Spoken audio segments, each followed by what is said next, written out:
The story opens with a legendary figure, a queen known as the Jewel Daughter, born holding a beautiful, mystical stone.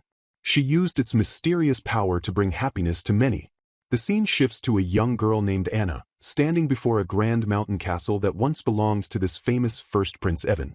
Anna arrives as a new worker, her braided hair and simple dress marking her humble background.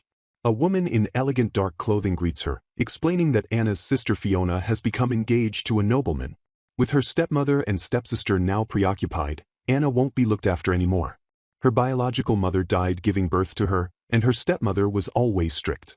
Despite this difficult upbringing, Anna feels little sadness about leaving, though she admits feeling anxious about the change. The woman warns Anna about Prince Evan, mentioning disturbing rumors circulating in town. People say he has a gruesome hobby and that no one has ever seen his face. He's famous for hating people, they say his illness is contagious, and whispers suggest he has some strange disease. The atmosphere grows tense as Anna processes this information. Meeting another maid named Anna Scarlet, the young girl tries to stay optimistic, telling herself to take care and do her best. But the castle lord, the antisocial first Prince Evan, remains an ominous presence. Staff members urgently whisper warnings, "Don't go near his room, start working right away." Anna is immediately put to work cleaning all the first-floor rooms. The spacious halls overwhelm her, there's still so much she doesn't know. Another maid cheerfully announces the cleaning is finished, but then abruptly calls Anna truly useless. The harsh words sting. Anna apologizes to her mother silently, carrying a massive pile of laundry, hoping she can be of at least some use here. Later, Anna presents soft bread she's prepared. A maid praises it enthusiastically, thanking her and asking her to come tomorrow as well. Alone in her small room that night, Anna lies on her bed, reflecting on the day. She resolves to try even harder tomorrow. The next morning, other staff members gossip excitedly. One suggests they should eventually put all the chores on Anna, calling her super handy. They wonder how the new recruit turned out this time, laughing about gambling after a long day's work. They plan to make the newcomer work plenty, casually mentioning that the prince will be away for a few days. The scene ends with them scheming, unaware that trouble might be brewing if the butler discovers their plans. 3 months pass, and Anna still hasn't met Prince Evan even once. She reflects on this while carrying laundry through the castle grounds. The other maids continue mocking her. The bread ration remains just 1 piece a day, and she hasn't received any wages either. Despite having a room with a bed, Anna acknowledges her previous life was far worse. She tries to stay grateful for what she has. One day, the head butler approaches Anna with a letter. He informs her that since she arrived, the castle has become remarkably clean. Anna's eyes widen slightly as she quietly thanks him. The butler explains that Prince Evan has been summoned to the royal palace and will be away for several days, so she should take care of the castle. Noticing the time, he asks if she has somewhere to be. Anna glances at the letter in her hands, wondering who sent it. The envelope is addressed to Alan Scarlet. Sitting alone by a window as evening falls, Anna opens it. The letter reveals troubling news. Her brother has fallen ill with an epidemic. He's run out of money for medicine and might not be able to keep working. He asks if she could send a little money. Anna's expression shifts to shock and worry. Memories surface of when they were young. Her brother was sent far away to work. He was very kind and her only ally during difficult times. Back then, because he tried to save her, her brother ended up in this situation. Anna clenches her hands, determination filling her eyes. This time, she'll save him. She makes her way to the grand royal palace, its towering spires and ornate architecture dominating the skyline. Inside the magnificent throne room, a figure draped in elegant robes sits slouched on the throne. Anna hesitantly asks if there's any spy here other than her. The response comes coldly, there isn't. But Anna challenges this, noticing something in the person's demeanor. The figure on the throne straightens slightly, eyes sharp. They reveal the truth. 2 of Evan's colleagues and 2 guards are also spies investigating this country. The command is clear. Capture them, men named Thomas and Robin. Someone protests that telling Evan lies won't work, that his colleagues should be captured immediately too. Another voice cuts off their heads without hesitation. A young man with lighter hair suddenly appears, his face twisted in rage. He shouts to take Evan away, accusing him of using that creepy ability. He calls him a monster, his expression fierce and desperate. The tension in the palace room escalates dramatically. Back in the throne room, guards flank the seated royal figure. The business concludes. Anna is dismissed. As she turns to leave, flowing hair catching the light, someone mutters that they'll leave even without being told. The queen sits with a displeased expression, clearly irritated by the entire encounter. The palace feels cold and unwelcoming as Anna departs. Evan, the first prince, stands tall and stoic as Anna, dressed in her maid uniform, nervously watches him. He casually states that he can read minds. Anna's thoughts are filled with trivialities, and Evan confirms this with ease, expressing how her thoughts are hazy and difficult to read. He then orders her to his room, catching her off guard. She stammers in response, surprised by his command. As they converse, Anna feels an unsettling connection to Evan, especially when she recalls the stories about his late mother, the jewel daughter, who possessed mysterious powers. Evan's ability to see into people's hearts becomes clearer as Anna tries to avoid giving direct answers. She realizes that his unusual powers have been with him since childhood. She wonders if he sees something different in her, something connected to her mother's mysterious past. As they continue their conversation, she wonders if there's a deeper connection between her and the legendary jewel daughter. But Evan dismisses the thought, moving on to more trivial matters. Still, Anna can't shake the feeling that Evan's powers are closely linked to her own family's legacy. After a brief interaction with another servant, Anna returns to her duties, still contemplating the meaning of her encounter with Evan. Despite the strange conversation and Evan's unsettling presence, Anna continues her work, pushing thoughts of the jewel daughter legend aside for now. However, it's clear that Evan's interest in her goes deeper than mere curiosity. Lord Evan's meal looks delicious, and Anna is excited to try it. She believes the seniors have become kinder, likely due to Lord Evan's help. A few days later, tension builds as Anna hears Lord Evan curse under his breath about someone named Jill. Anna is confused and looks out the window, wondering why Lord Evan has been so upset. Later, the scene shifts to Lord Evan's private room, where he vents his frustration. He talks about Jill, who's engaged to the jewel daughter, and is now the most prominent candidate for succession. Lord Evan feels isolated because of his abilities, which others fear. His father, the king, had distanced himself, and the relationship with his brother Jill has always been strained. Lord Evan refuses to attend any gatherings that he believes will further cement the divide between him and the royal family. He rages at the idea of attending an engagement presentation, calling it harassment. As he rants, his servant and caretaker enters, trying to calm him down. Lord Evan shouts at the older man to leave him alone. His frustration boils over as he demands that no one comfort him with empty words. The servant leaves, and Lord Evan is left alone in his room, still seething with anger. Anna, the maid, is concerned as she hears about Lord Evan's refusal to eat. She worries that his health will deteriorate. The maid attempts to bring him food, hoping to get him to eat, but Lord Evan dismisses her, saying he doesn't need food. She insists, but he remains firm, shutting himself off from the world. Later, the maid approaches him again, offering to leave the food outside his door. She's worried that he will break down if he continues to shut everyone out. Anna clutches a letter from her brother Alan, her face beaming with pure joy. Thanks to Lord Evan's earlier help, Alan was able to afford medicine and wrote to thank her.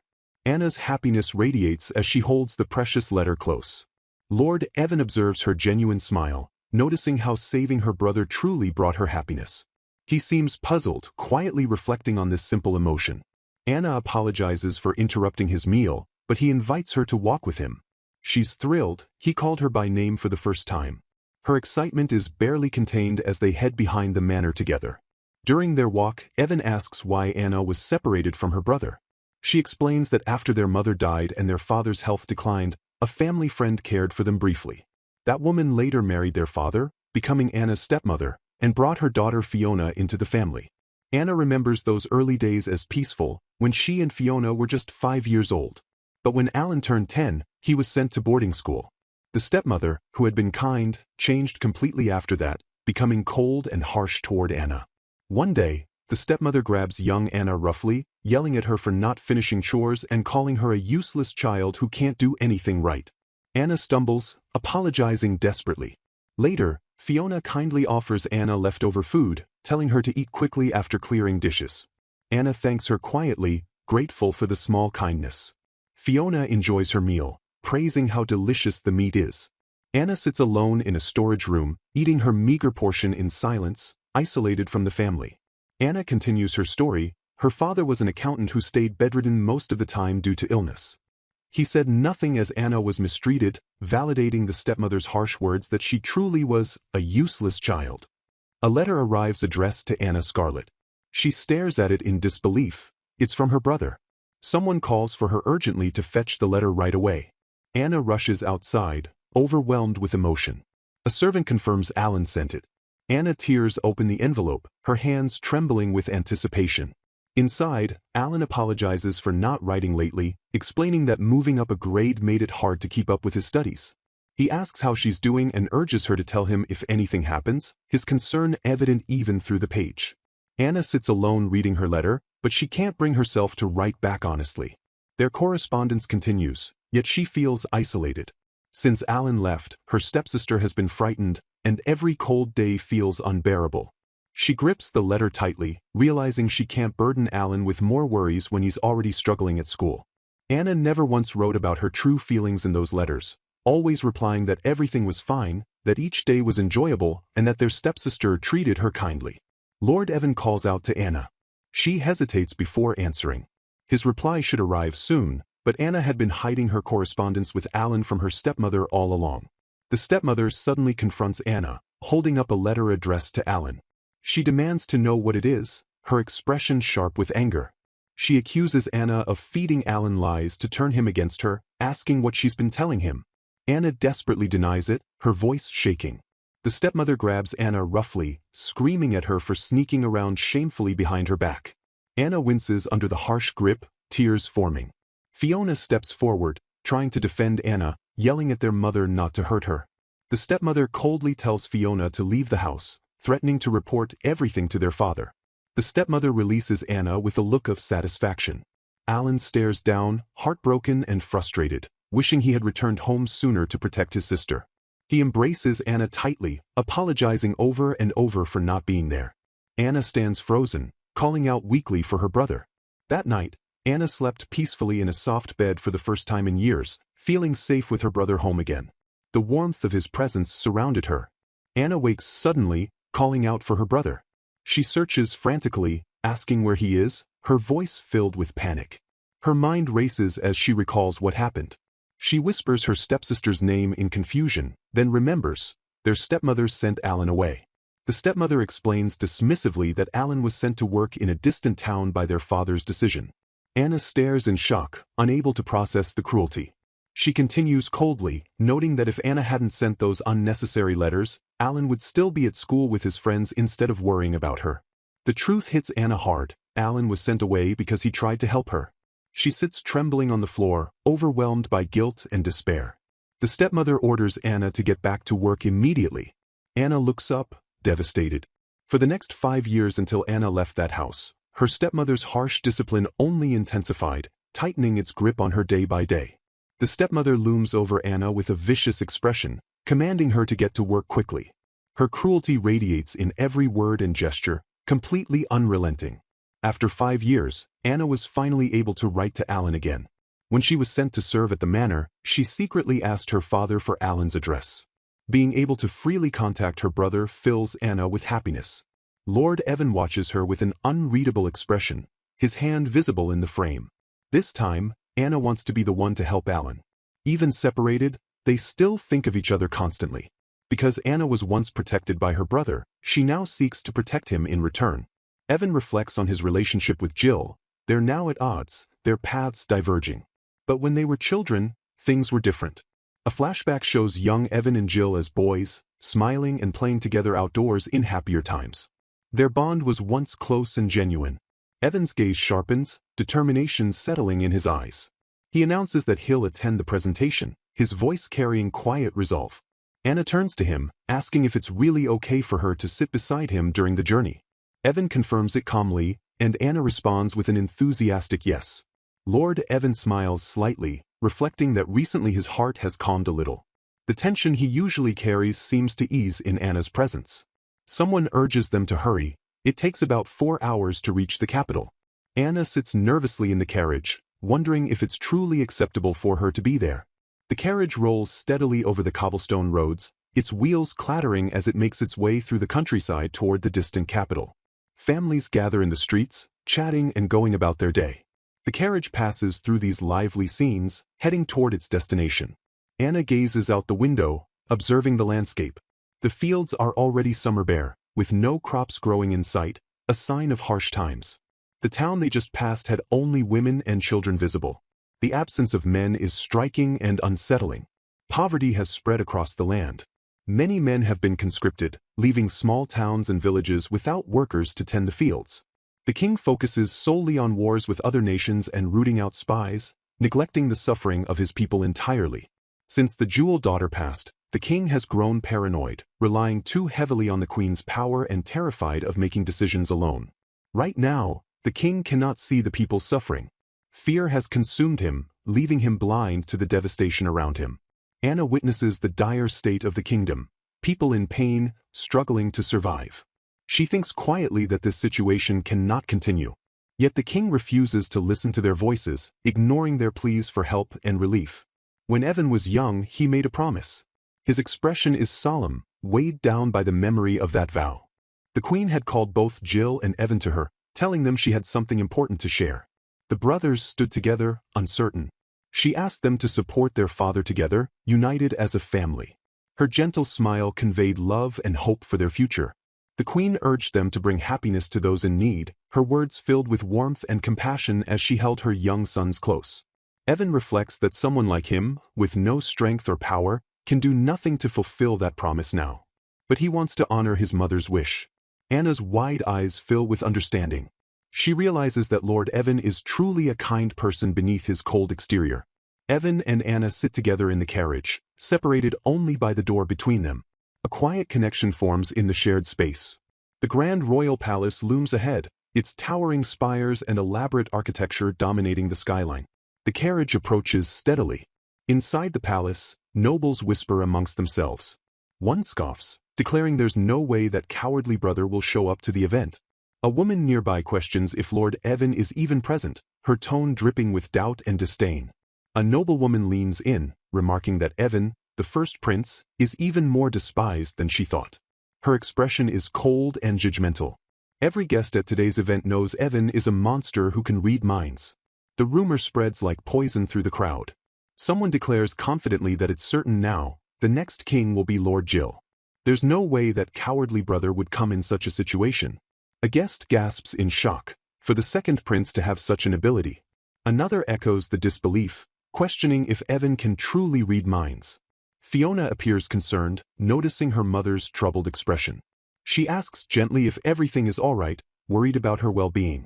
The stepmother forces herself to stay composed, thinking desperately that she must hold herself together despite the tension around her. She thanks Fiona quietly, trying to mask her unease. In the background, Anna's mother gazes toward the grand hall, her face uncertain. The stepmother's eyes gleam with fierce determination. She vows silently that she will make her daughter queen, no matter what it takes. The grand doors of the palace swing open dramatically. Heavy footsteps echo as figures approach, commanding immediate attention. Anna's stepmother stands frozen, nervously glancing around. Footsteps grow louder, tension rising as someone important approaches the gathering. Evan's expression is sharp and tense as he questions what all this commotion is about. His voice cuts through the murmuring crowd. He wonders if it could really be happening, his mind racing with uncertainty and suspicion about the situation unfolding before him. The two brothers stand side by side in their formal attire, both regal and imposing. Jill smiles confidently while Evan remains composed and guarded. Anna watches from below, her wide eyes filled with awe and nervousness as she takes in the striking presence of the two princes together. A noble stands beneath the archway, wearing formal attire and a hat, gazing toward the palace. He mutters complaints about why Prince Evan would even be here. A worried woman panics internally. If Lord Evan reads her mind, their plan will be completely ruined. She fears the consequences of his ability. The stepmother clenches her teeth in frustration. She demands angrily why Prince Evan would show up in such a situation, her composure cracking. Whispers spread among the guests about Lord Jill once saying something about within eyesight. Another questions how many people Evan can actually read. Anna's mother stands beside Fiona, looking concerned and pale. She asks if something is wrong, sensing her daughter's distress. A servant approaches and tells the family that Fiona can have her maid, Alina, accompany her. Someone else apologizes, claiming they don't feel well and will rest in the waiting room. The man in the hat remarks suspiciously, muttering that this seems like trouble. Anna watches silently from the shadows, her presence unnoticed. Evan approaches calmly and congratulates Jill on his engagement, his voice polite but his expression unreadable. Anna observes the exchange nervously. He hates being looked at strangely because of his ability more than anything. Yet he came to a gathering full of nobles and distinguished guests, defying expectations. Evan wonders silently what Jill could be scheming. His mind races, trying to uncover his brother's true intentions. Jill smiles graciously and thanks Evan. The two brothers stand facing each other, tension thick in the air. A silent understanding passes between them, neither fully trusting the other. Anna feels the weight of the moment, sensing that both of them are so tense.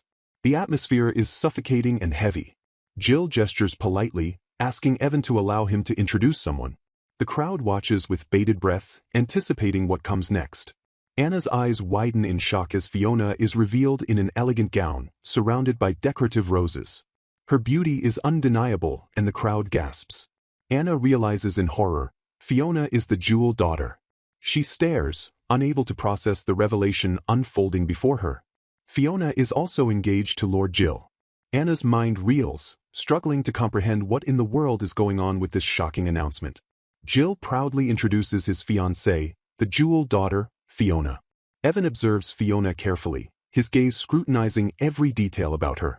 Evan notes that they certainly look alike. Fiona shares an uncanny resemblance to their late mother, both in appearance and presence. This woman is the same jewel daughter as their mother. The realization settles heavily over Evan as he examines her closely. So this is Lord Jill's elder brother, Fiona thinks, observing Evan carefully. She considers her position and what this means for her. Her features are mature, and she's tall. Evan reads her appearance, noting every aspect of how she carries herself with confidence. To have one's mind read is deeply unpleasant. Evan reflects bitterly on how invasive his power feels to those around him. Unlike their mother or Anna, there's no shimmer of light that makes Fiona's heart harder to read. Her thoughts are clear and unguarded, which means that two of them must share some other trait. Evan pieces together the puzzle, searching for the connection between Fiona and his mother. Her thoughts are no different from others, ordinary and transparent. Evan finds nothing special about her mind as he scans her intentions. Anna and Fiona's stepmothers suddenly appear, standing together uncertainly. Someone questions if it's really Anna standing there beside them. Fiona's composed expression falters slightly as she greets Anna warmly. She remarks cheerfully that it's been a while, masking her surprise.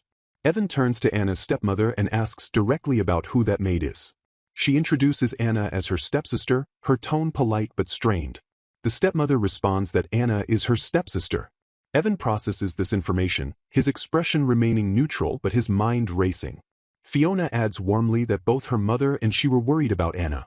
She smiles kindly, her concern appearing genuine to those watching. But it can't be helped. Fiona reflects inwardly that she is the chosen one, destined for greatness while Anna remains beneath her. She explains smugly that she's marrying the future king while Anna works as a servant in a remote mountain castle, emphasizing the difference. Evan's sharp eyes narrow dangerously. He observes the situation silently, his mind churning with suspicion and growing understanding. The nobles murmur and chatter excitedly around them. Some remark that the situation is honestly troublesome, their gossip spreading quickly. While Lady Fiona is so beautiful and refined, they praise her elegance and grace. Her poise commands the attention of everyone present. The younger one seems like an uncultured country girl. Someone sneers dismissively. Anna stands quietly, her presence overlooked and judged harshly. The contrast between the two sisters is striking, truly a contrast of light and shadow, someone observes dramatically, comparing their appearances. The elder sister, the jewel daughter, is destined to be queen. Lord Jill is said to be the future king, and Lord Evan, the despised one, stands apart. Anna watches silently as the crowd continues their judgments, feeling the weight of their stares and whispers bearing down on her. Anna calls out to Lord Evan nervously. Fiona immediately responds, declaring loudly that insulting her attendant will not be forgiven. She can hear what people are thinking. Jill observes the scene with mild concern. For his brother to become this angry for someone's sake is highly unusual and unexpected. Fiona steps away dramatically from the gathering.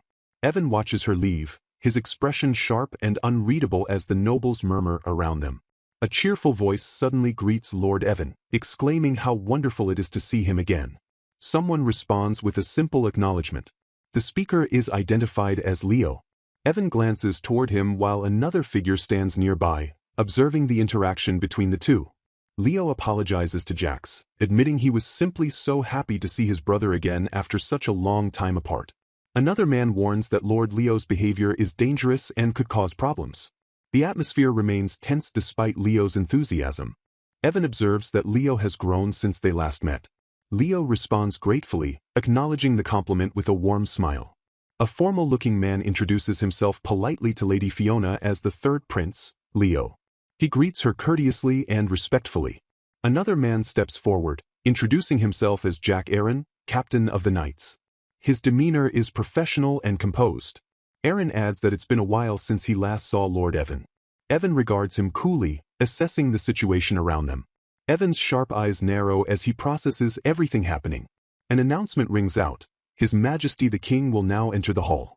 The grand hall falls silent as the king prepares to make his entrance. All eyes turn toward the throne room doors. The king ascends to his throne, flanked by his sons and attendants. The crowd watches in respectful silence as the ceremony begins. Jill and Fiona stand together prominently. The assembled nobles and guests observe them closely, awaiting the king's words. A figure stands silently in profile, listening intently. That inner voice speaks again. Someone is plotting something in this very moment. Guests surround elaborately decorated tables laden with desserts and treats. The celebration continues as nobles chat and mingle throughout the hall. Evan reflects bitterly. While soldiers fight desperately on the front lines, they're holding a presentation here as if nothing is wrong. His expression hardens with frustration and disgust. The contradiction between the suffering outside and the luxury inside weighs heavily on him. Anna watches quietly from the background, her presence unnoticed. The palace continues its festivities, indifferent to the world beyond its walls.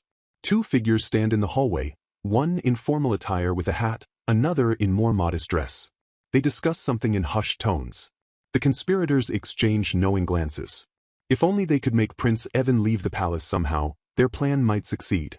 He's currently in the way and poses an obstacle for Fiona's rise to power. They need to find a way to remove him.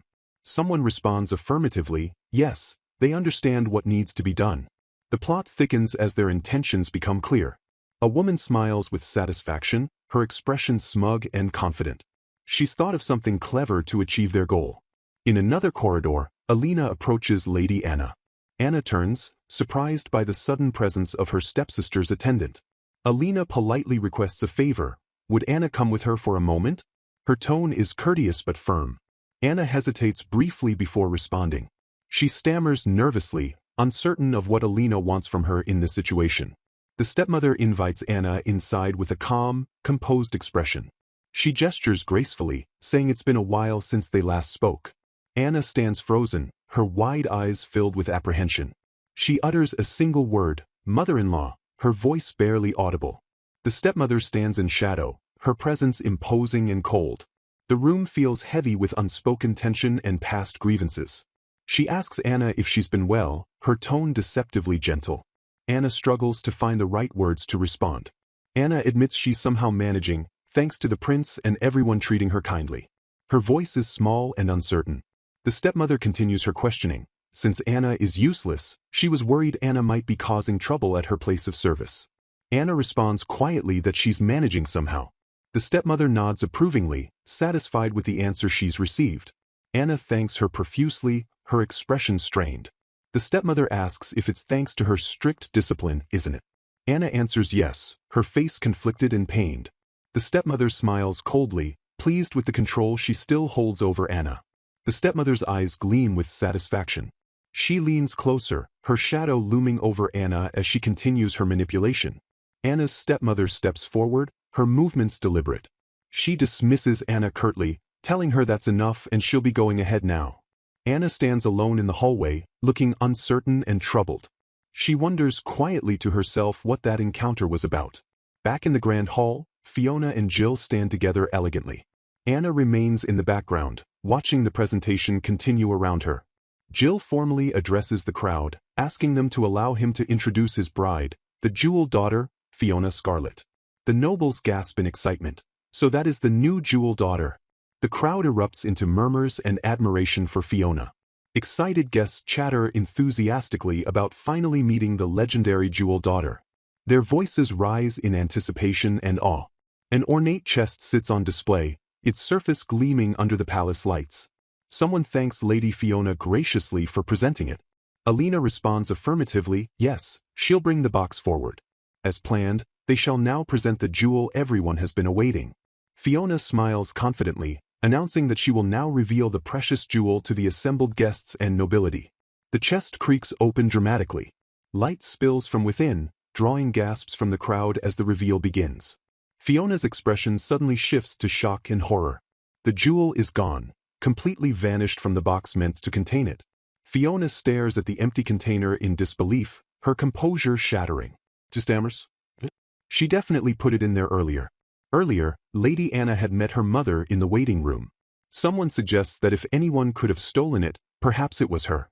Fiona turns accusingly, her voice rising. She demands to know what Anna said, her panic turning into anger and desperation.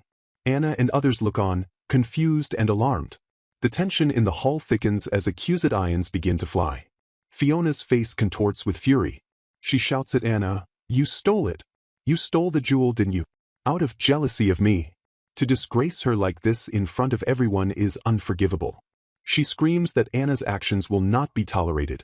A noble mutters suspiciously, now that Fiona mentions it, she did see Anna leave the hall earlier. The accusation gains weight. Another guest agrees, she saw her too. The whispers spread quickly, painting Anna as the culprit in the disappearing jewel. Fiona screams frantically for guards to seize Anna immediately. She points dramatically, her voice shaking with rage. Anna's eyes widen in terror. She cries out desperately, "It's not true. I didn't steal it." Her voice breaks with desperation. Lord Evan calls out Anna's name sharply. Fiona shouts over him, "Do not lay a hand on my attendant." Fiona declares loudly that Lord Evan will read Anna's heart himself and prove it. Then Anna is under suspicion of theft. Anna stands trembling, her face pale with fear. Evan regards her carefully, his expression unreadable as the crowd watches. Evan speaks Anna's name calmly, his voice cutting through the chaos. The hall falls silent, waiting for his judgment. Leo and others observe tensely from the side. The atmosphere is electric with anticipation and suspicion. Evan states firmly and clearly, Anna did not steal the jewel. His voice carries absolute certainty throughout the hall. The crowd murmurs in confusion. What? How can he be sure? The nobles exchange uncertain glances, unsure what to believe. Fiona narrows her eyes dangerously. Then a body search will be no problem, she declares coldly, refusing to back down. She orders Alina to search Anna immediately. Alina steps forward obediently, preparing to conduct the humiliating search. Fiona smirks wickedly, ready to watch Anna be proven guilty. Anna excuses herself quietly, her head bowed in shame. A hand suddenly opens, revealing the glittering jewel resting in an open palm. Gasps erupt. Someone shouts, "I knew it! The jewel!" Leo and Fiona stare in shock, their eyes wide with disbelief. The revelation stuns everyone watching the scene unfold. Someone demands, "Throw her in prison." To steal the jewel is a grave crime. The crowd's anger rises against Anna. Anna trembles, her face stricken with terror. She stammers desperately, "How could this be? It's impossible." The jewel glimmers accusingly. Someone shouts, "Thief! What a terrible girl!" The crowd turns hostile, their judgment swift and merciless against Anna. Anna insists frantically, but she didn't steal anything. Her voice cracks with desperation as she tries to defend herself. Guards surround Anna, gripping her tightly as she trembles. Her pocket reveals the stolen jewel. Why is there a jewel in her pocket? The question hangs unanswered. Evan's eyes widen in shock. He stares, frozen and unable to process what's unfolding before him as the crowd erupts. The crowd roars, "Throw her in prison." To steal a jewel is a grave crime. Their unified condemnation echoes through the hall. Someone shouts accusingly, "Isn't that Maid Prince Evan's servant?" The connection is drawn immediately, implicating Evan in the theft. If Jill marries the jewel daughter, becoming the next king is practically guaranteed. Jealous of that, his brother ordered the theft to sabotage him.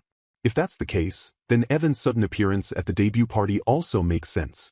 Everything connects to paint him as the mastermind. Evan challenges Jill directly.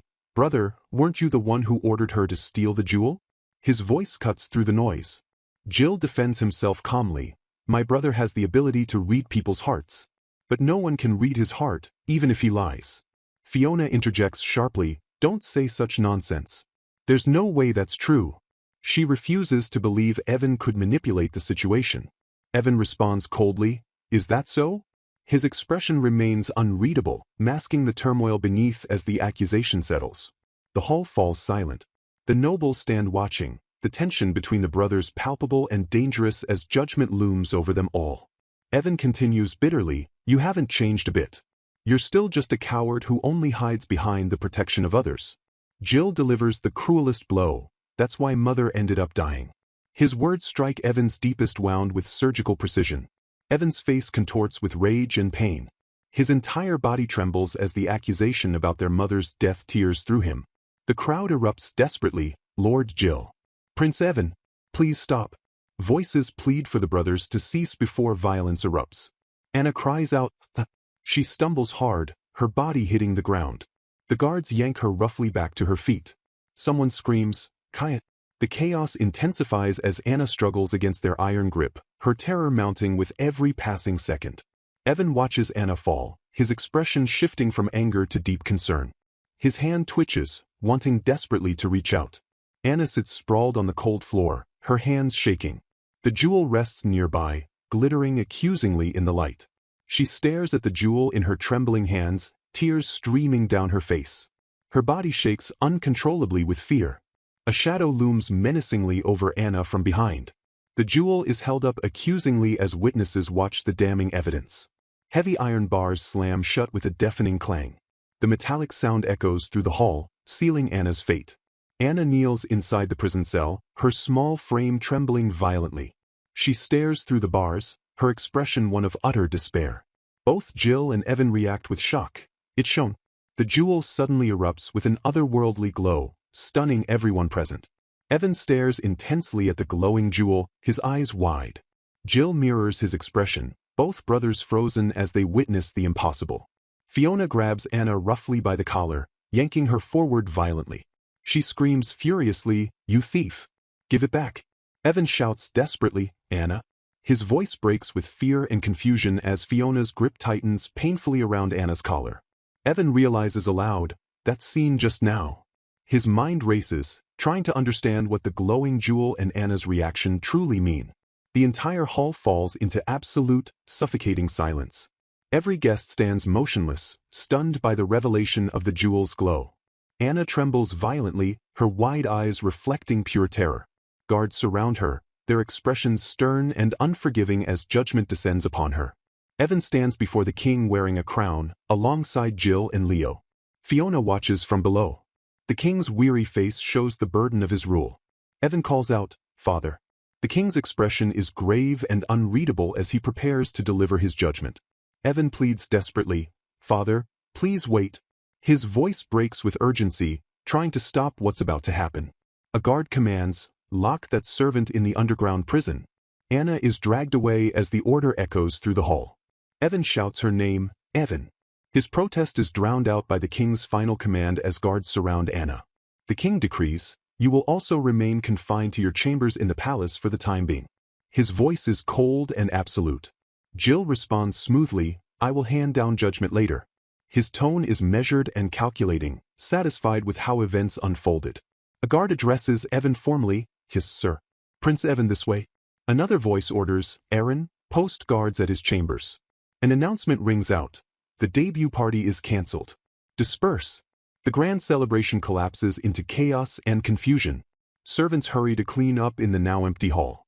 The decorative tables and flower arrangements stand abandoned, remnants of celebration. Outside, townspeople gather in groups, gossiping about what happened. The scandal spreads quickly through the streets beyond the palace. Citizens murmur, "At Lord Gil's fiancée debut party, there was some kind of commotion." Someone responds, "Hey, I just heard the news too." One person asks, "A commotion?" Another explains, "Farmers are short on manpower, so harvests are poor. Even citizens are being conscripted." They barely managed to prepare for the harvest festival, but now everything's uncertain. The war against the neighboring country makes things dire.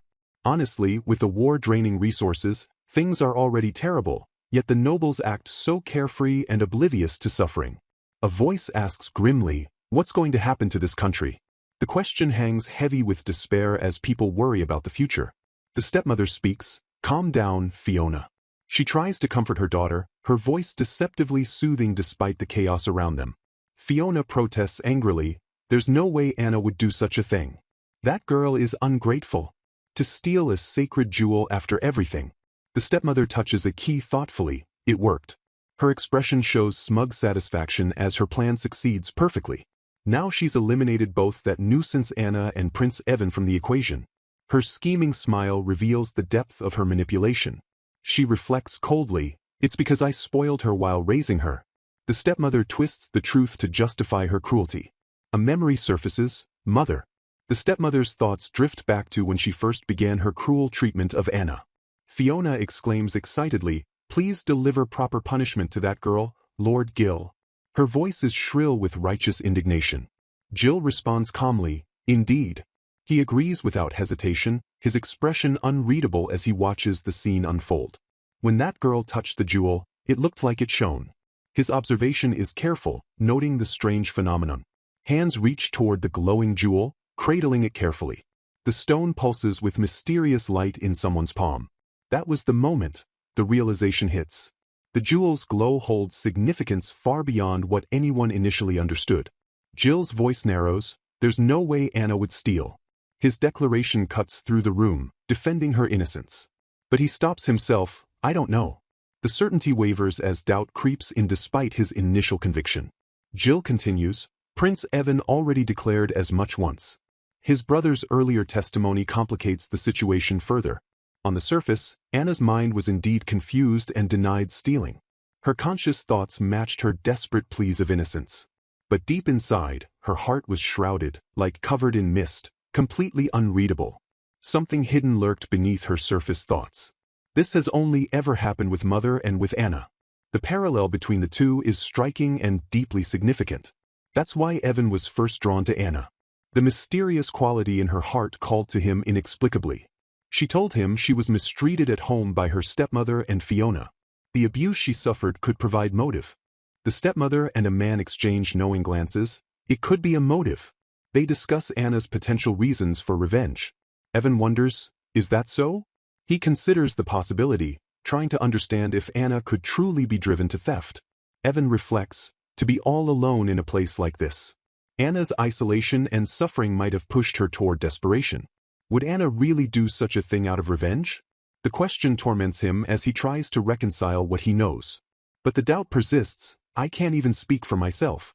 Evan realizes his own judgment is compromised by his feelings. When Mother used the jewel to foresee the future, similar events occurred. The parallel to his mother's power is undeniable. More importantly, that light, the glow from the jewel when Anna touched it holds crucial meaning he can't ignore. Anna's wide eyes reflect shock and confusion as the jewel glows in her hands. The mysterious light surrounds her.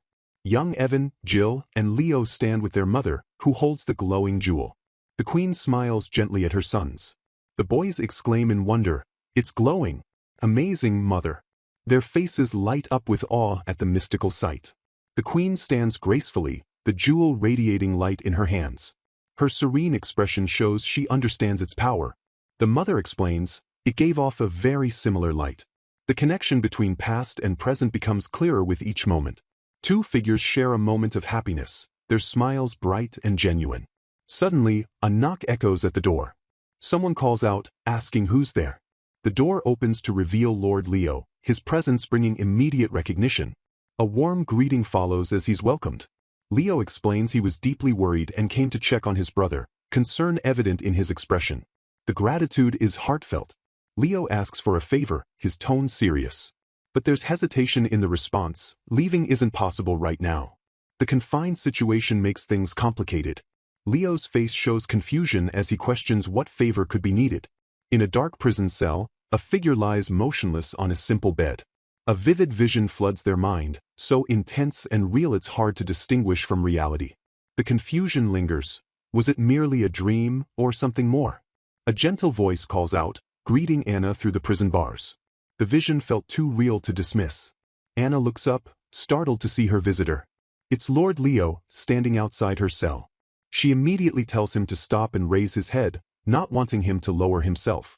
Leo reveals his brother Evan is extremely worried about her. That's why he came. Evan specifically asked him to visit. Anna's expression softens at hearing Prince Evan's name. Leo shares Evan's firm belief that Anna would never steal anything.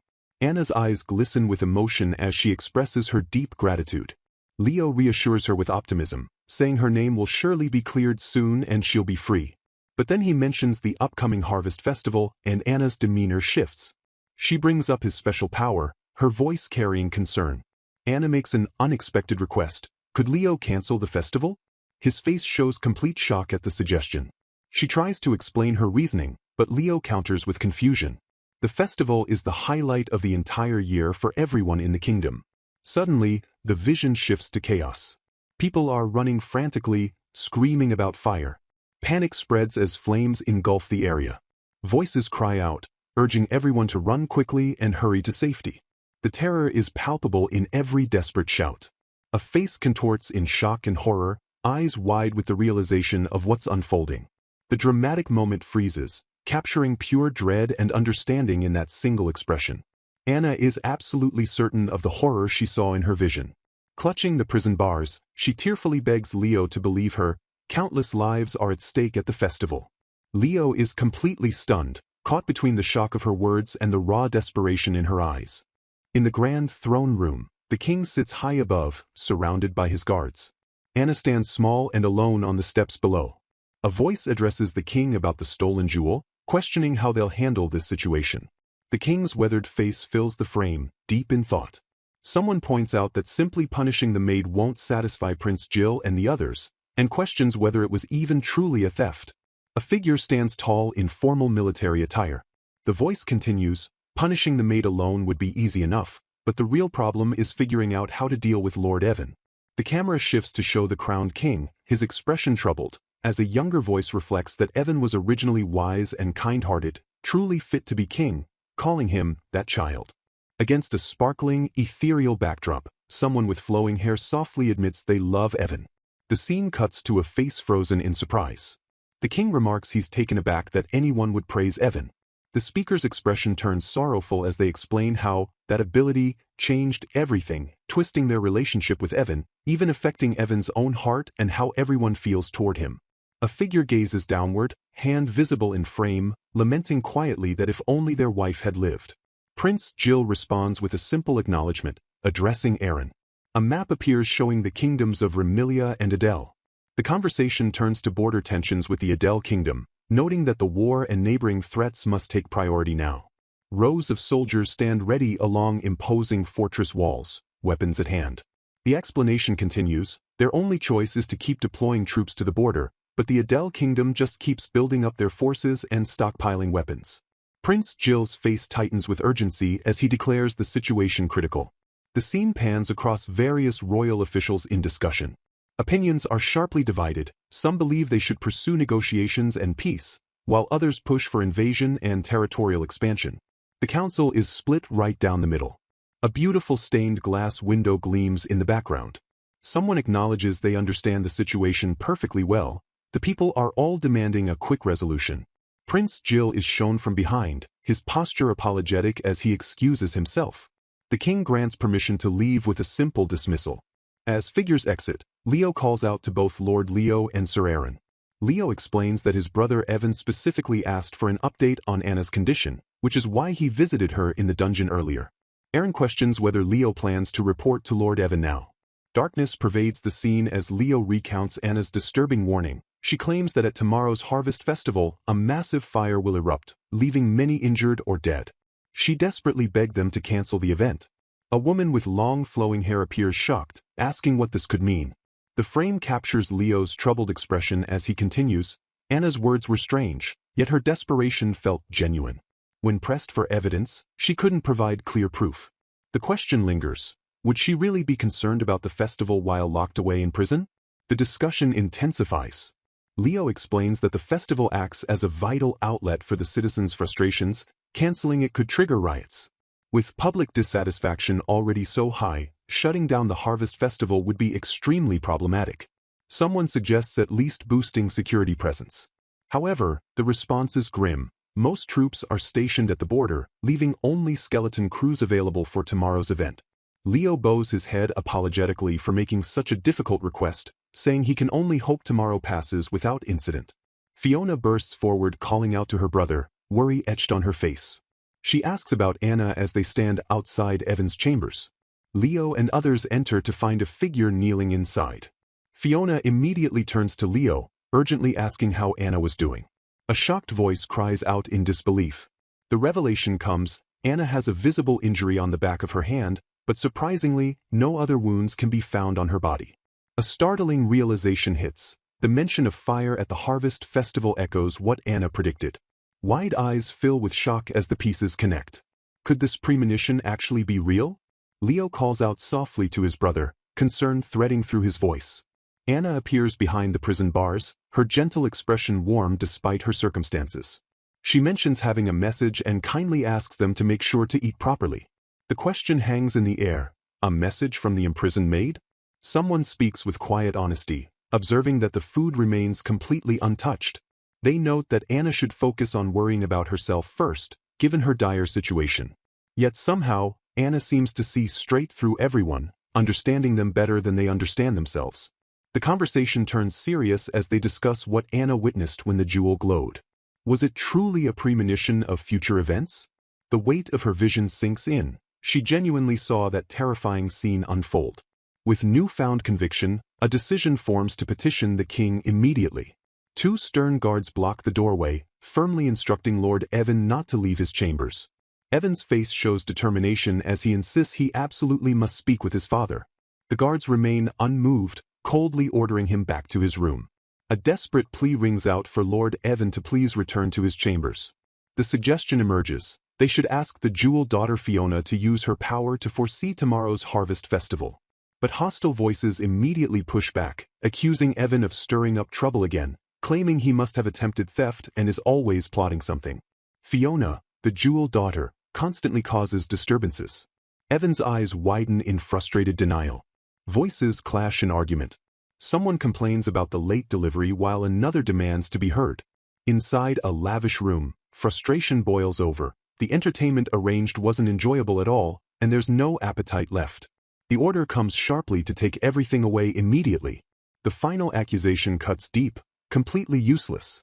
A polite knock sounds at an ornate door, asking if Lady Fiona is present. Inside, someone firmly reminds everyone that their job is keeping Fiona in good spirits. A maid stands ready, bowing apologetically before addressing her lady with deference. The request is made clear: Lord Evan wants Lady Fiona, the jewel daughter, to foresee tomorrow's harvest festival. But objections arise. Her stepsister's betrayal has left Fiona under tremendous stress, making such a thing impossible. After a brief apology, sudden enthusiasm emerges. This could actually work. Tomorrow's festival is the one Fiona desperately wants to attend. She's loved the festival ever since childhood. This will surely lift her spirits. A voice raises concerns about breaking tradition. Royalty joining a commoner's festival goes against established customs. They plead for everyone to wait and reconsider. But a harsh rebuke follows. Their duty is to obey Fiona's will without question. Who do they think they are, lecturing their betters? Fiona will be the next queen, so everyone must know their proper place. The scene closes with the smooth announcement that since Lord Evan is occupied, they'll simply ask Lord Jill first thing tomorrow morning instead. A close-up of a calculating eye suggests darker intentions lurking beneath the surface. The next day arrives. A lone figure gazes out the window at the distant festival lights twinkling across the city. Their hands clench tightly, trembling with helpless frustration. The harvest festival has come, and they could do nothing to stop it. A desperate internal plea echoes: please, let nothing terrible happen. Meanwhile, deep in the prison below, Anna sits against the cold stone wall, hands clasped together in fervent prayer. Relief washes over her face as fireworks burst in the distance. So the festival wasn't cancelled after all. Her whispered prayers continue: may nothing go wrong at today's celebration. Elsewhere, cheerful voices discuss the festival. A child bounces excitedly, declaring they look forward to it every single year. The question comes, heading to the festival? A contemplative moment settles over someone considering whether to attend and publicly present Fiona as the jewel daughter alongside his wife. The desire is strong. They absolutely want to join in the festivities. But hesitation creeps in. Warm gratitude flows toward Lord Jill as the decision is made. They'll go. Dark satisfaction colors someone's thoughts. The people's support will skyrocket, and succession to the throne will be firmly secured. The cool response comes, very well. But concern interrupts. Wait, Lord Jill. Is he truly planning to attend the Harvest Festival right now, without any preparation or proper security measures in place? 3 profiles show quiet understanding passing between them. The declaration is firm, they're going regardless. Acceptance follows, understood, then they'll come along too. A slight challenge. Does anyone have an issue with that? The practical response is swift. Arrange everything quickly and gather roughly 10 off-duty soldiers to accompany them. The festival bursts with life. Colorful banners flutter overhead as crowds fill the streets, laughter and music weaving through the air. Recognition ripples through the gathering. It's Lord Jill, the second prince himself. Confusion mingles with excitement. Why would royalty grace a commoner's festival with their presence? Enthusiasm bubbles over. This is amazing, so incredibly lively. A festival is only truly fun when you dive right in and join the celebration. Eyes turn to the stunning woman beside him. That beautiful lady must be the rumored jewel daughter everyone's been talking about. The festivities continue in full swing. Joyful voices proclaim that this year's Harvest Festival is especially wonderful. Market stalls overflow with goods, food vendors call out their wares, and everywhere people are smiling, laughing, completely absorbed in the cheerful atmosphere. A man suddenly pauses mid-stride, his expression shifting to concern. A small hiccup interrupts the moment. Then the question that changes everything, doesn't it smell like smoke? Realization crashes over him like a wave. Fire. The alarm cry tears through the air. No. Absolute chaos erupts instantly. Panicked shouts ring out. The flames are spreading at a terrifying speed. Everyone needs to run immediately. The desperate command follows. Hurry or you'll die. Amid the surging crowd, someone tries to reach Fiona, yelling that the carriage can't possibly move through this mass of people. She needs to abandon it, get out, and run on foot. Quickly head to safety. Bodies press together in the stampede. Someone shoves forward screaming for people to move, get out of the way. A terrified scream pierces the air as flames become visible through the smoke-filled chaos. 2 concerned figures reach someone who stumbled. One asks urgently if they're all right. The breathless, shaken response comes, yes, they're okay. Relief floods one face while intense worry marks another. The directive cuts through clearly. Lord Jill, please evacuate this way immediately. Prince Jill's face blazes with determination as he shouts into the chaos, calling for Captain Aaron. His commanding voice cuts through the panic. Stay calm and prioritize the citizens' evacuation. They'll organize and lead everyone to safety. Sharp gestures punctuate his orders. Help the elderly, assist the injured, guide everyone this way. Soldiers respond with swift affirmations. Jill points the route forward as the coordinated rescue begins. Empty panels stretch below, marking the passage of long, exhausting hours. Days later, the atmosphere shifts to solemn formality. Inside the grand throne room, an announcement rings out. Regarding the jewel theft, His Majesty will now deliver judgment. A sharp command demands silence. Anna stands center in her simple maid's uniform, iron shackles binding her wrists. Her posture remains humble yet dignified as she faces the throne where her fate awaits. Nobility, guards, and officials fill the chamber, watching intently. The instruction comes for everyone to remain seated as proceedings begin. Close-ups capture the weight of this moment. One figure gazes down with cold composure. The king sits heavily upon his throne, looking aged and burdened, every line revealing his weight of responsibility. Anna's face fills the frame, her eyes hold acceptance, quiet strength despite her vulnerability, and underlying sadness. The silence stretches unbearably thick between all present as judgment looms. The king's voice echoes through the throne room. First, before passing judgment on the jewel theft incident, he wants to hear the report about the fire that broke out during the recent Harvest Festival. The assembled court responds in unison with affirmation. The report begins. On the evening of the Harvest Festival, a fire erupted from a food stall. Strong winds caused the flames to spread rapidly, consuming several buildings and homes. However, thanks to Captain Aaron's evacuation guidance and firefighting command, he happened to be present at the scene. A woman's face shows relief. Aaron bows humbly, protesting he's unworthy of such praise. The king acknowledges Aaron's great service. The damage was minimized, and remarkably, no one was injured or killed. The king continues, however, it seems there was another contributor to this matter. Leo, Jill, and Anna stand attentively. According to information obtained, an eager confirmation comes. Yes, Your Majesty. An excited citizen steps forward, practically bursting with enthusiasm. Lady Fiona, the jewel daughter, had foreseen it beforehand. The reason the damage was so minimal was because multiple faces flash across the scene, Fiona, Leo, and others listening intently. The testimony continues. Lady Fiona, with her noble divine power, foresaw the fire. But considering the situation, she realized increasing security would be difficult. Not wanting to burden Lord Jill with further worries, she thought if she attended the festival herself, soldiers would naturally accompany her, and thus a great disaster could be prevented. The citizen's voice swells with emotion. When he heard this story, he was so deeply moved that he took it upon himself to report it here. And furthermore, her modesty in not wanting this achievement made public. The crowd erupts with praise. What a thoughtful, merciful, kind-hearted person. So it was all thanks to Lady Fiona's power.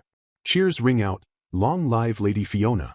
The king's weathered face turns toward them, asking if this is true. Fiona looks pleased. A gentle expression crosses someone's face as sparkles dance in the background. The murmured confirmation comes. Yes, in fact, it's true. Various people in the chamber look stunned, whispering among themselves. A voice notes that the surrounding voices of the heart are interfering. Fiona's own thoughts cannot be read through the noise. The king nods slowly, processing this information. Anna's face appears, worry etched in her features. Suddenly Leo's voice cuts through urgently. Father. He also has something important to tell about this matter.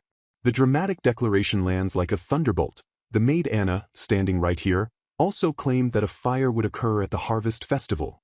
Anna stands beside the speaker, tension radiating from both figures. The entire chamber reacts with shocked gasps. Fiona's expression shifts to disdain as she speaks. How despicable, to steal credit so shamelessly. Someone mutters, brother, followed by a dismissive laugh. Leo insists it's true, he personally witnessed it. No, Anna said this the very day before the festival. Fiona interrupts sharply. A youngster has no right to interrupt. The pieces connect. Anna must have seen the future when she saw the jewel glow. During the presentation ceremony, when Anna touched the jewel, Leo definitely saw it glow with his own eyes. A worried voice calls out, Brother Jill. The final, earth-shattering proclamation echoes through the throne room. Anna stands, and the declaration rings out clear and undeniable. Anna is the jewel daughter. Absolute shock registers on every face in the chamber. The king's face fills the frame, eyes wide with disbelief. What did they just hear? Fiona looks dismissive, calling it complete nonsense. Voices erupt throughout the throne room. Ridiculous. A maid as the jewel daughter? She's nothing but a lowly thief. Others whisper suspiciously, is she still aiming for the jewel somehow? The dark murmur spreads. Lord Evan is finished now. Leo's face shows deep concern. Someone protests, impossible. They question how, in this vast world where there are said to be only a few such daughters, both Fiona and Anna could be jewel daughters. Anna and Fiona stand side by side, the contrast stark between them. Could there really be two in the same household? The scene shifts back in time, a few months ago. Lord Jill sits in his chambers. Someone asks directly, Jill, did Fiona really foresee the fire? Have you ever seen her actually foresee something? Then someone arrived, boldly proclaiming they were the jewel daughter. Jill's response was immediate and certain, of course. A voice explains the pattern. From time to time, women appear claiming to be the jewel daughter. Again and again it happens. But none have ever caused that phenomenon. If they were truly the legendary daughter, they'd be revered, protected, cherished. They think they might secure their future, perhaps even become royalty's wife. But the truth? They only perform rituals mimicking fortune-tellers, present abnormally large crystals calling them jewels, and make baseless prophecies. They're all frauds and imposters. The explanation continues, they don't know what the real jewel looks like, or that the phenomenon even occurs. Even though everyone knows the jewel daughter exists, but that cannot be helped. Most people don't actually know how foresight works. A voice calls out, "Lord Jill." Jill's expression shifts to skepticism, then consideration. No way could this be real, but in fact, this person did claim as much. His decision comes firmly, "Very well, he'll meet her personally and show her in politely." The scene shifts to an office where someone sits awaiting the meeting. Guards escort two elegant women down a long hallway. Someone observes quietly, "A beautiful girl indeed." Fiona stands beside her mother, both dressed formally. The mother speaks graciously, "From now on, she'll demonstrate the power of this jewel, and everyone will see that her daughter Fiona is truly the jewel daughter." She thanks them sincerely for granting an audience despite such a sudden request. The mother makes her claim. This person says her hand will glow. Eyes widen with curiosity. This girl, could she possibly be real?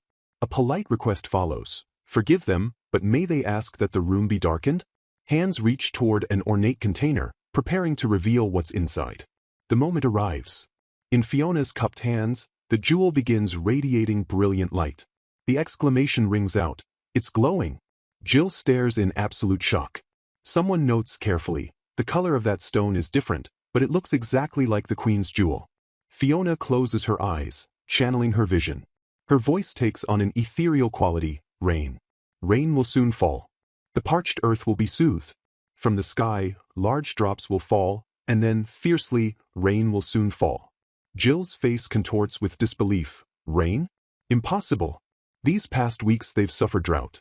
Today the sky has been clear since morning, not a single cloud in sight, just scorching heat.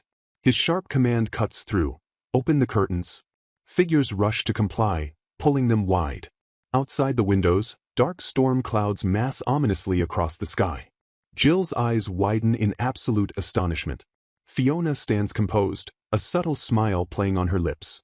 He turns away, staring at the towering shelves of books lining the walls, lost in thought.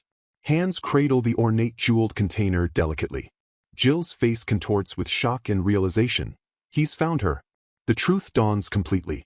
He drops to one knee before Fiona, voice filled with conviction. "You are truly the jewel daughter." Then, with the weight of the kingdom behind his words, he asks, "Please, for the sake of this kingdom, will you marry me?" Back in the present, understanding settles. So that's what happened between them. Fiona's mother beams with pride. A voice rings out in admiration, "Magnificent." The crowd's enthusiasm builds. Someone declares that with such beauty and grace, they believed it from the very start. Others eagerly agree. Indeed, Lady Fiona is the real one. The king's voice carries authority as he addresses Fiona directly. Because of her foresight, many lives were saved. The command thunders through the chamber, "Silence." He continues with gratitude, instructing her to use that power for the country's sake. Fiona bows deeply, her voice trembling with humble acceptance. His words are far more than she deserves. The atmosphere shifts dramatically. The announcement booms. Next, judgment on the theft of the jewel. A sharp voice cuts in. "Enough about the fire already." A face appears, eyes blazing with intensity and barely contained emotion. The king's judgment falls like a hammer. Attempting to steal the jewel, a treasure as precious as the nation itself, is utterly unforgivable. Therefore, the maid Anna Scarlet shall be sentenced to exile on Raven Island. Anna stands frozen, the weight of the sentence crushing down upon her. Gasps ripple through the throne room. Raven Island? Voices whisper in horror. That's the prisoner's graveyard from which no one ever returns. The realization spreads. Defiling the jewel is considered utterly intolerable. Someone murmurs about such a severe punishment. The sharp command rings out again, "Silence." Anna's legs give out beneath her, collapsing to the floor. The pronouncement continues relentlessly. Furthermore, the responsibility of her master, Prince Evan, is grave. Shocked voices cry out, "What are they saying?" Denial follows. "No, that can't be true." The devastating sentence lands. Therefore, the king hereby strips Evan of his right to the throne and sentences him to lifelong confinement in the mountain castle. The king's expression carries pain and resignation as he looks at Evan. His words are heavy. "Forgive me, Evan. Your very existence divides this kingdom. Right now, the country cannot afford a battle for the throne." His final declaration echoes through the hall. Court is adjourned. Fiona's face appears, watching everything unfold. The final order rings out. The criminal is to be taken away. Take her to the island tomorrow. Faces show shock and distress. Someone calls out desperately, "Anna?" Below, guards exchange whispers. Apparently, Lord Evan went on a rampage afterwards. Another asks if they heard about it. The scene closes on the aftermath of the devastating judgment. Anna sits alone in her prison cell, guilt weighing heavily on her heart. She whispers into the darkness, "Lord Evan, this is all her fault." In the background, a guard stands watch. Her thoughts turn inward, aching with regret. He must have hated having his right to the throne stripped away because of her. Her inner voice trembles with longing. She only wanted just once more, just that alone would have been enough. She didn't want anything more. A precious memory surfaces of happier times, to laugh together with her brother and her father. Suddenly, Anna's hand brushes against something unexpected in her pocket. Her eyes widen in absolute shock as she pulls it out, the jewel glowing faintly in her palm. Confusion floods her face as the devastating question forms. Why was the jewel in her pocket? How did it get there? Her mind races, unable to comprehend. The sound draws her attention. Who could that be? A figure appears at the prison bars, backlit and partially obscured. Anna's eyes go wide with recognition and disbelief. The visitor's face comes into view clearly. It's Evan. His expression is intense and determined as he extends his hand toward her through the bars. His voice cuts through the silence with unwavering resolve. "Anna, let's escape." Evan kneels in anguish outside ornate doors flanked by guards. His internal voice recounts the bitter truth. He went again to negotiate with his father to revoke the decree, but the king refused. Not only wouldn't he listen, he wouldn't even see Evan, sending him straight back to his room. The memory shows multiple figures gathered, discussing the situation. The scene shifts to the crowned king seated on his throne, face drawn with weariness. Someone reflects on how Evan only pushes everyone away and won't face things directly. The thoughts continue. Evan wasn't honest either, but they're still parent and child. He didn't care if his power was merely being used, he only wanted to be useful to his father. A woman's face appears with the observation that since mother's death, father has grown cowardly. The nobles are shown in heated discussion. Isn't the current stalemate with the neighboring country also because of the king's slow decisions? They recognize the crisis at hand. The grim reminder surfaces, Anna's transfer is tomorrow. But now it's impossible to overturn his decision. Evan's face fills the frame, eyes hardened with resolve. His declaration comes firmly, there's no more time to hesitate. His hands move decisively, adjusting and fastening his cape with determination. The movement is swift and purposeful. An elderly butler appears. Evan addresses him directly, "Old man, I have a favor to ask." Inside the prison corridor, someone reacts with a startled sound. Their eyes widen in shock as two uniformed guards suddenly appear in the doorway. A hooded figure stands before them, explaining they brought a replacement guard. Fiona appears nearby, her expression bright and cheerful as she clarifies, "No, it's not a visit. Brother Jill asked her to come on an errand. He said he wants to finalize tomorrow's transfer arrangements, so he requested someone be sent alone." The guard's response is immediate, "I see. Understood. Then they'll guard Anna together." The conversation continues as someone notes honestly, 2 guards for 1 female prisoner seems like overkill. Another voice adds sympathetically, "They'll be on night watch without sleep, right? Everyone has it rough." A question comes about the new guard station assignment. The hooded figure stands tall as someone remarks on their impressive size. The response carries weight and irony, "My station is former prince, I suppose." The revelation hangs in the air as Evan's plan becomes clear. Fiona's urgent voice cuts through the tension, "Brother, hurry." Guards peer through a window as Evan fumbles with keys at the cell door. Anna's grateful cry rings out, "Thank you, Leo." The empty prison corridor stretches behind them. Evan stands at the barred cell, urgency radiating from every movement as he demands, "Where is Anna?" Memories flood through in fragmented flashes. A younger Anna's smiling face appears. The internal reflection continues. Her home life was unhappy, carrying painful scars. Even when yelled at, she didn't break down, always smiled instead. Like mother, Anna's heart was hazy and difficult to read. Thinking back, she was always a mysterious girl from their first meeting. 2 young girls appear in the memory, one cheerful and beaming, the other quietly observing. Evan's face fills with raw emotion as the thought completes, "To me, Anna." Evan's expression carries profound intensity. His voice is soft but certain, "Anna." Then his proposal comes with unwavering conviction, "Let's run away." Anna stares up at him, eyes wide with disbelief and hope. His declaration follows with passionate force. You are a special existence. Evan's firm statement cuts through any doubt. You are innocent. Anna questions in confusion. Lord Evan, why you here? His vow comes with fierce protectiveness. I will never let you be sent away to the island. Anna's voice trembles with apology. I'm sorry things turned out so terrible. Another figure appears in the doorway. Anna's plea is heartfelt. Please don't come to hate this country. The scene shows Anna standing with Leo as she expresses deep gratitude. Lord Leo, thank you. 3 figures stand together in the corridor, 2 formally dressed, with Anna between them. A young girl watches nearby. Evan's command is sharp. Let's go.